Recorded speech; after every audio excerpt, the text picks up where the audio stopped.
amigas y amigos, un gusto saludarlos en Entrevista Venevisión. Ya estamos listos para iniciar nuestra conversación con el invitado del día de hoy. Él es Antonio Ecarry, presidente de la Alianza del Lápiz, además aspirante presidencial. Gracias por acompañarnos. Gracias, Andreina. Feliz semana para ti.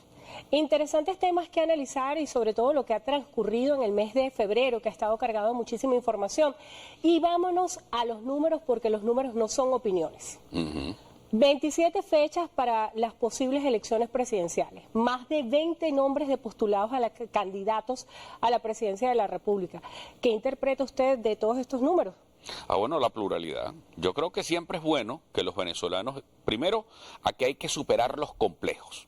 Es decir, que la gente se vea la cara, que la gente converse con las cámaras prendidas y en un escenario como la Asamblea Nacional me parece muy bien. Es decir, que acuda Fede Cámaras, que acudan los rectores universitarios, que acuda CONAPRI, que es la Comisión Nacional de Promoción de Inversiones.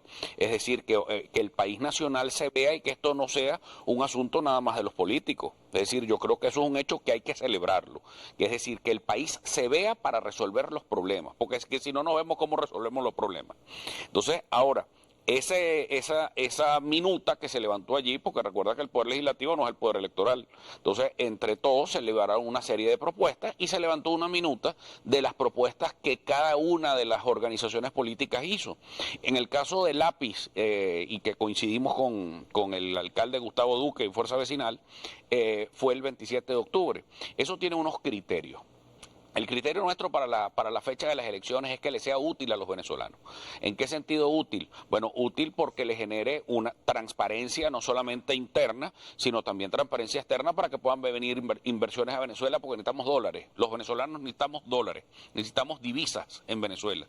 Entonces, para que haya divisas, tiene que haber credibilidad en el proceso electoral. Entonces, si nosotros queremos promover las inversiones, que vengan dólares a Venezuela, que tengamos la inflación controlada, que elevemos el poder adquisitivo del venezolano, bueno, tenemos que tener unas elecciones que generen estabilidad, que generen confianza, una cantidad de cosas. Entonces, el 27 de octubre además tiene un criterio. Recuerda que el 10 de enero tiene que subir el nuevo presidente. Si Dios quiere y la Virgen seremos nosotros. Pero ese 10 de enero tú tienes que tener por lo menos unos 60, 90 días antes, que es la costumbre republicana, frente a un presidente electo y un presidente en funciones, para que no nos vaya a pasar lo de Guatemala. El proceso de transición. El proceso de transición pero y de hablando entrega. de la estabilidad, hay un tema que ha despertado muchísima curiosidad.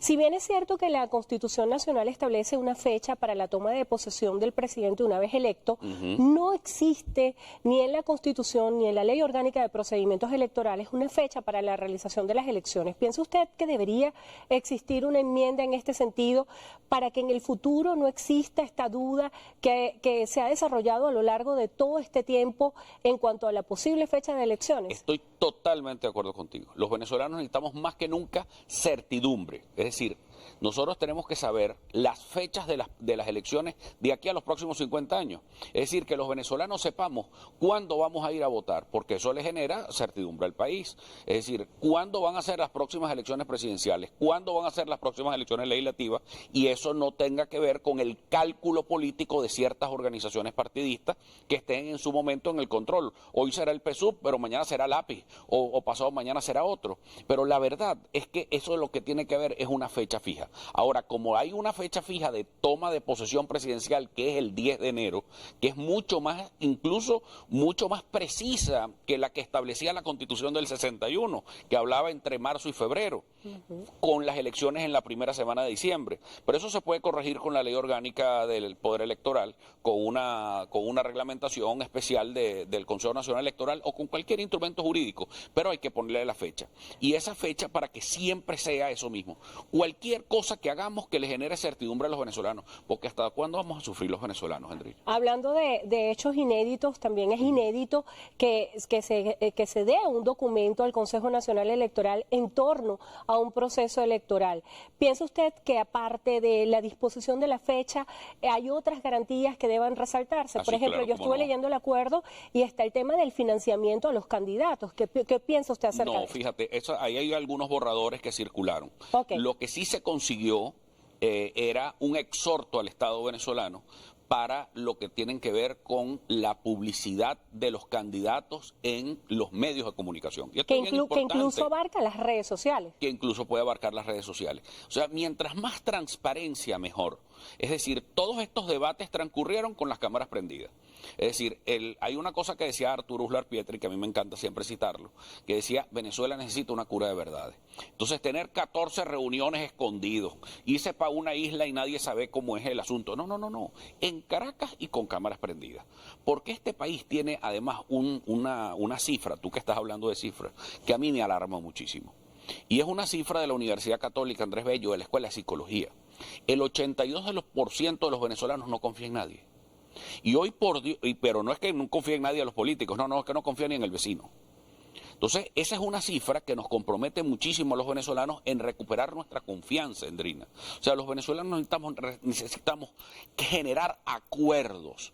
Presidente Maduro, por aquí yo voy a utilizar por aquí este medio si me lo permites, Endrina. El presidente Maduro tiene que generar acuerdos y hoy todos los candidatos presidenciales, esto es un primer acuerdo que hemos llegado, pero nosotros necesitamos llegar a acuerdos sobre los temas de modernización económica del país, que gane quien gane, así como vamos a saber la fecha de las elecciones y las condiciones electorales. Así también tenemos que saber las condiciones en cómo se invierte en Venezuela. Eso es fundamental. Eso es fundamental. Necesitamos una nueva política para levantar todas las sanciones. No puede ser que aquí la política se meta en el bolsillo de los venezolanos, pues eso es lo que ha ocurrido en los últimos años en Venezuela. Que si tú quieres tumbar el gobierno, entonces te buscas unas sanciones externas y ahorcas a la economía nacional. Matando de hambre a la gente, no vamos a salir del gobierno. Entonces, eso es lo primero. Lo segundo, tiene que haber también la eliminación de las sanciones internas también, y hay unas sanciones internas que es el burocratismo excesivo.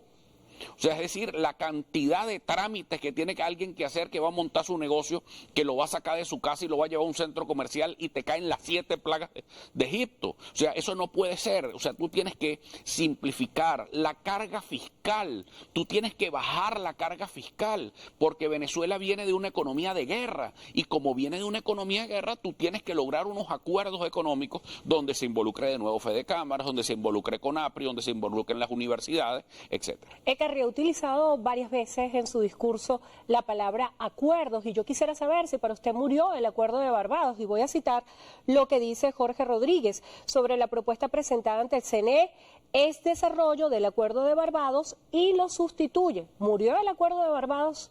Mira, para mí el acuerdo de Barbados es un acuerdo bilateral entre un grupo de organizaciones políticas y el gobierno, pero un grupo de organizaciones políticas que a mí, por ejemplo, no me representan. Y además yo no supe al final, ahí lo que salió fue un documento que nosotros también firmamos. O sea, porque hubo un acto en el Hotel Eurobuilding donde nosotros ratificamos, porque el acuerdo de Barbados, ¿qué fue? Unas normas. Yo invito a la gente a que lea el acuerdo de Barbados, porque el acuerdo de Barbados son una serie de pautas muy genéricas. Ahí no se hablaba de rehabilitar políticamente a nadie, sino con un protocolo adicional de que acudan al TCJ, pero no sé, el problema de este país es que comenzamos a hacer afirmaciones que al final no tienen sustento.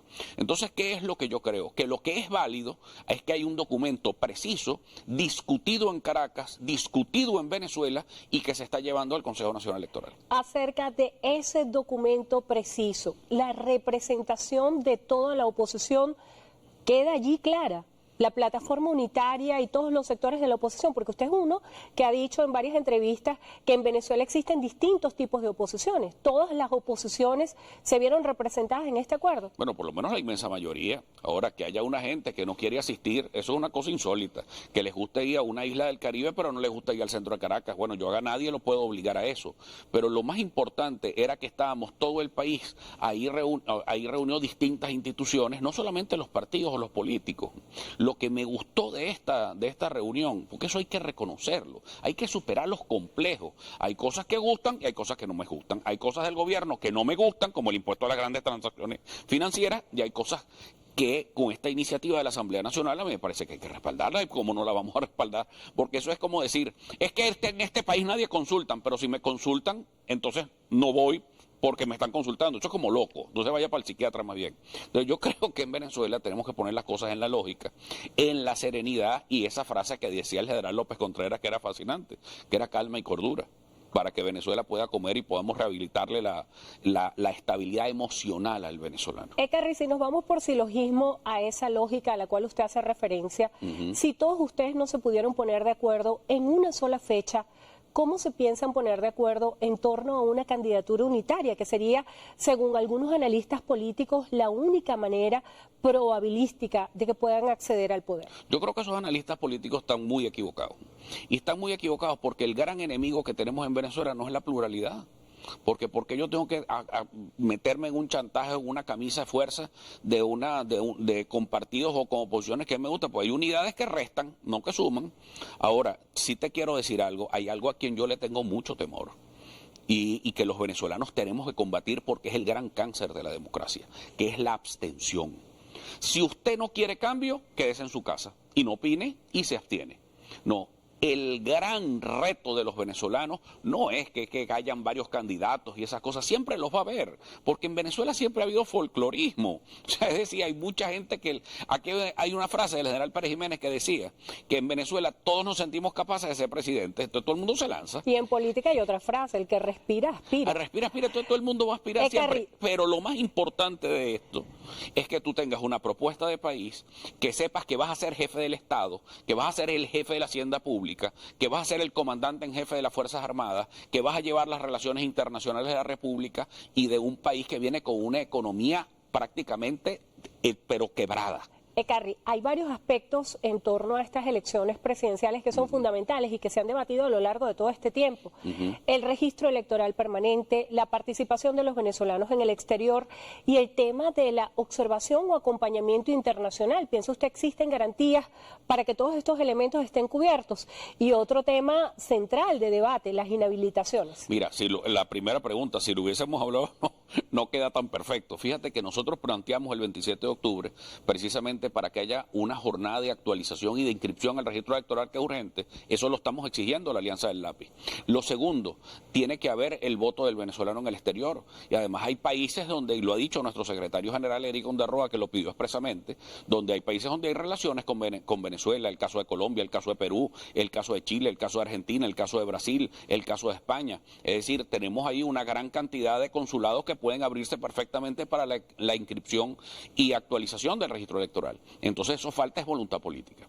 Lo otro que hemos pedido es la observación internacional. Mi primera intervención en la Asamblea Nacional fuera para pedir y exigir la presencia de la Unión Europea. Yo creo que eso es fundamental, que venga todo aquel que quiera venir, porque ¿cuál es el temor? Entonces, la verdad es que nosotros no podemos quedarnos atrapados en un tema de nosotros mismos. No, vamos a hacer porque nosotros tenemos un producto que tenemos que vender, Endrina, se llama petróleo. Y para que ese petróleo lo podamos vender, necesitamos inversión en la industria petrolera, porque la industria petrolera está quebrada. Entonces, para eso tenemos que generar un clima también internacional favorable a Venezuela. Entonces, pero para eso tenemos que tener unas elecciones observadas. Gracias por estar con nosotros. Lamentablemente se nos agotó el tiempo. Antonio Ekarri, presidente de la Alianza del Lápiz, aspirante también a la presidencia de la República. Gracias por acompañarnos. Gracias, Andrina, gracias. Y gracias a ustedes también por habernos acompañado. Como siempre, hacemos una breve pausa y continuamos con más de Noticias Venevisión. Ya venimos.